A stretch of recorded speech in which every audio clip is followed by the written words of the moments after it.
मसूरी इकलौती ऐसी जगह जिसे इंडिया की क्वीन ऑफ हिल्स माना जाता है और विंटर में the best place to visit भी because of its winter line, जो कि वर्ल्ड में बस 2 ही जगह दिखती है। अब इतनी प्यारी जगह होने के बाद भी मैं इसे मेरा वर्स्ट एक्सपीरियंस क्यों कहता हूँ, सब यहीं जान लोगे क्या? आइए ये जानने के लिए स्टोरी को थोड़ा स्टार्ट से देखते हैं। रात के 1 बज रहे हैं और मैं और मेरे फ्रेंड्स ट्रेन का वेट कर रहे हैं, बट हम जा कर रहे हैं। आज से 1 साल पहले हमने मैनिफेस्ट किया था केदारकंठा ट्रैक, हमारी लाइफ का सबसे पहला विंटर ट्रैक, जो कि अभी फाइनली पूरा होने वाला था। तो हम निकल पड़े देहरादून के लिए, बट देहरादून में हम 2 दिन करेंगे क्या? तो सोचा कि क्यों ना मसूरी घूम लिया जाए। तो क्या, बस हम निकल पड़े। ट्रेन में हमें मिले ऋषभ भाई, पूरे गुजरात के साइंस टॉपर। एज तो वैसे इनकी बड़ी कम थी, बट इनके लाइफ एक्सपीरियंस इनकी एज से काफ़ी ज़्यादा बड़े थे, जिनसे हमें बहुत कुछ सीखने मिला और बहुत कुछ समझाया भी उन्होंने। और जैसे ही मेरे बेरोज़गार दोस्तों ने इनका पैकेज सुना, फट से अपना फ़ोन निकाल के अपना लिंक्डइन खोल के दे दिया और रिकमेंडेशन मांगना चालू कर दिया। तो थोड़ी देर आगे जाने के बाद वो तो उतर गए, फिर हमारा सफ़र यूं ही चलता गया।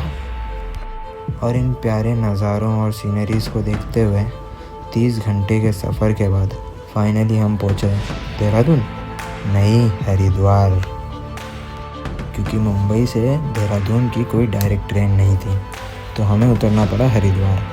अब हरिद्वार उतरते ही हम सब की सोशल एंग्जाइटी चालू हो गई, बट मैंने सोच रखा था कि इस ट्रिप में मुझे बहुत ज़्यादा एक्सट्रोवर्ट होना है।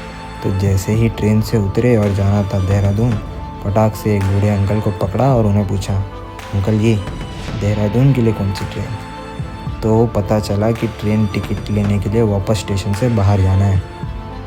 जब आप ट्रैवल करते हो तो बहुत से अनजान लोग खुद आपकी मदद करने लगते हैं, जैसे कि अंकल, जिन्होंने मुझे हरिद्वार से देहरादून का पूरा नक्शा बता दिया था। और इन्होंने ये भी कहा रोज़ तो ट्रेन टाइम पे आ जाती है, बट पता नहीं क्यों आज लेट है। और तभी हमें पता चल गया कि पनौती लग चुकी है। और फिर वापस हमारा 1 घंटे का सफ़र चालू हो गया। और जैसे ही देहरादून पहुँचे, होटल में चेक इन किया, बैग्स रखे और फ्रेश होते ही निकल गए रिक्शा पकड़ के देहरादून घूमने, क्योंकि घर पे तो हमसे रहा नहीं जाता। और हमारी पहली डेस्टिनेशन थी FRI।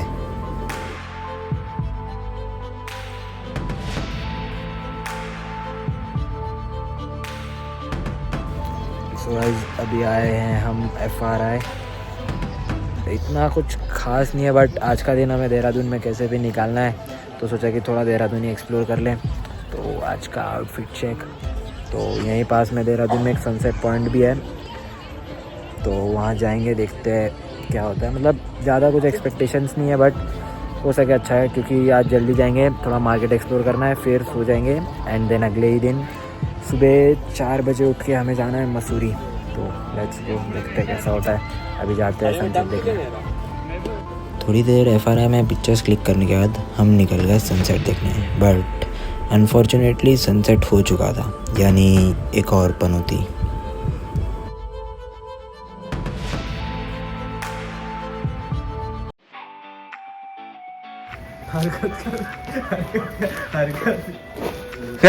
डे 2 इन देहरादून।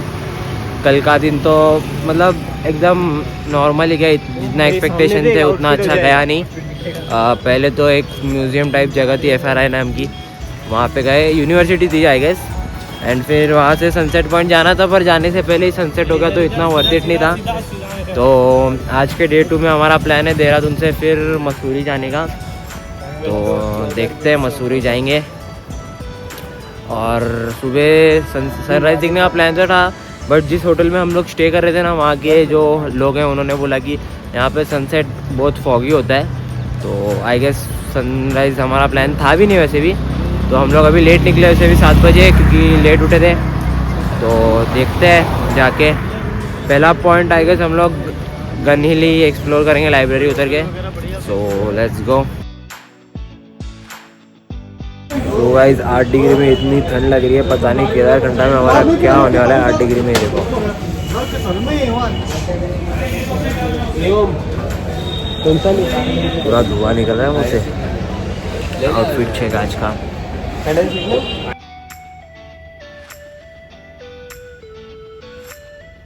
और वाइल रीचिंग मसूरी हमें रास्ते में पता चला कि हम ऑलरेडी बादलों के ऊपर आ चुके हैं।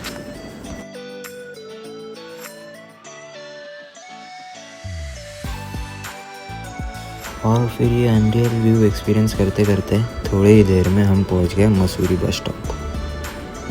और फिर लाल टिप्पा पहुंचते ही पता चला कि लाल टिप्पा की एंट्री आज क्लोज है, पता नहीं क्यों।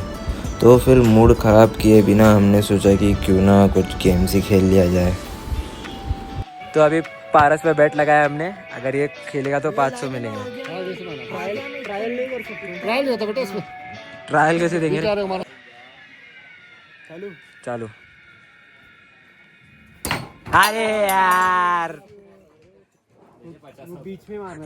तो अभी यहाँ पे शॉपिंग चालू है मसूरी में। गनील पॉइंट पे सबने अपने अपने घर के लिए और आगे कुछ ले लिया। अभी अपने मम्मी के लिए शॉपिंग कर रहे हैं। अरे रुको रुको, अरे इसको बीच में रखेंगे ना अंकल। अरे तो उंगली से एरो पकड़ कर बीच में कहां से। हाँ चल, मेरे को ओम पे पूरा भरोसा, ओम एक भी नहीं मार पाएगा। चलेगा? हाँ चल, डालना है आराम से। हाँ ए पूरा जाना चाहिए। अरे गया नहीं फिर वैसे होता है आएगा तो मिलेगा। अरे यार अंकल जी चल, मेरे को भरोसा है ओम। आधा तो सभी आएगा। रखिल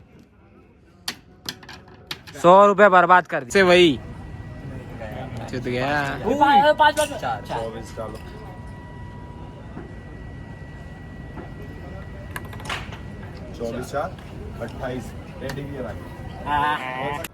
and after playing some games हम नीचे जा ही रहे थे कि तभी इतना ऊपर चढ़ के जा रहे हो, यहीं पे रहते हो? हाँ पसीना पसीना हो गया आप तो। हाँ बहुत लोड है ना। बहुत, कितना वजन होगा? हाँ 70 किलो तो होगा। 70 किलो लेके जा रहे हो? फिर बेहोश बेहोश नहीं होते? क्या करे बेटा, होते तो फिर रात में कैसे करते हो? मजबूरी। कहाँ ऊपर ही रहते हो? इसी बाजार में रहते। इसी बाजार में? और कितना ऊपर जाओगे? पूरा गनील पॉइंट तक? बाबा आराम से। पानी आनी है कि? हाँ मिलेगा पानी। पानी तो ऊपर ही मिलेगा आपको। कितना रुपए देते इसके लिए? 200। खाली 200 रुपए ऊपर चढ़ने के लिए? बाबा ये आराम से जाओ, ख्याल रखो अपना। जहाँ पर लोग 250 रुपये देकर जिपलाइन से जा रहे थे, वहाँ ये अंकल अपने कंधे पर 70 किलो का बोझ लेके ऊपर चढ़ गए थे, सिर्फ और सिर्फ 200 रुपये के लिए। जहाँ चढ़ते चढ़ते हमारी हालत टाइट हो गई थी, इतने जवान होकर खाली हाथ भी। और पूछने पर पता चला कि अंकल वीक में 1-2 बार बेहोश हो ही जाते हैं। है ना, हम हमारी प्रिविलेज लाइफ को कितना फॉर ग्रांटेड लेने लगते हैं। जहाँ लोग 200 रुपये कमाने के लिए इतनी मेहनत कर रहे हैं और हम हज़ारों खर्च करने से पहले भी नहीं सोचते। Maybe this is our sign to thank God for the life he has given to us and pray for others too. थोड़ा मसूरी मार्केट एक्सप्लोर करने के बाद हमने रियलाइज़ किया कि हमारे पास टाइम बहुत कम है, तो हमने कैब बुक कर ली और निकल पड़े लैंडौर घूमने। तो अभी हम लोग बेग हाउस के पास रुके हैं और यहाँ पे एक चर्च के पास रुके हैं, बहुत ही फेमस चर्च है यहाँ का। तो अब तक मसूरी में जो भी हम लोग देख रहे हैं मतलब अच्छा है, बट इतना एक्सपेक्टेशन जितने थे उतने नहीं, एकदम नॉर्मल, मतलब एक्सपेक्टेशंस के हिसाब से नहीं चल रहा है अब तक जो भी प्लान कर रहे हैं। 2 दिन से यही हो रहा है। आज भी सनसेट देखने का जो प्लान था, सनसेट तो दिखा नहीं अच्छे से क्योंकि बहुत फॉगी वेदर था और सब मतलब सबका मूड ऑफ है क्योंकि कुछ अच्छा देखने नहीं मिल रहा है। तो अभी देखते हैं। तो भाई अभी हम लोग आए थे लैंडौर पर। यहाँ पे क्राउड देखो बस आप लोग, यहाँ पे रिजर्वेशन लगा और इतना ज़्यादा क्राउड है। हमारा प्लान तो था अंदर जाने का, बट इतना ज़्यादा क्राउड देख के अभी सोच रही है कहीं और ही खाली, क्योंकि कैब का 20 मिनट्स का टाइमिंग हुआ। तो देखते हैं किसी और कैफे में खाली। क्राउड तो बहुत ज़्यादा है। क्या हुआ मुदस्सिर, जाना है अंदर? जाने का मन तो है भाई, लेकिन क्राउड बहुत ज़्यादा है। नेक्स्ट टाइम आएंगे। एंड फिर जाते जाते सबका मूड ऑफ हो चुका था क्योंकि सुबह से कुछ भी अच्छा नहीं हो रहा था। पहले हम गए गन हिल पॉइंट जो कि बंद निकला, और फिर हमने एक मैप्स पे स्कैंडल पॉइंट देखा था जो कि जाते जाते 1 घंटा हो गया। एंड देन पता चला कि वो जगह यहाँ की है ही नहीं। और फिर हम निकले लैंडोर घूमने, जहाँ भी सब बंद था, लाल टिप्पा भी। और बेक हाउस में तो आपने रश देख ही लिया। तो फिर हम थक हार के कैब से घर जा रहे थे। और फिर मसूरी बस स्टॉप के पास हमने देखा ये प्यारा सा सनसेट।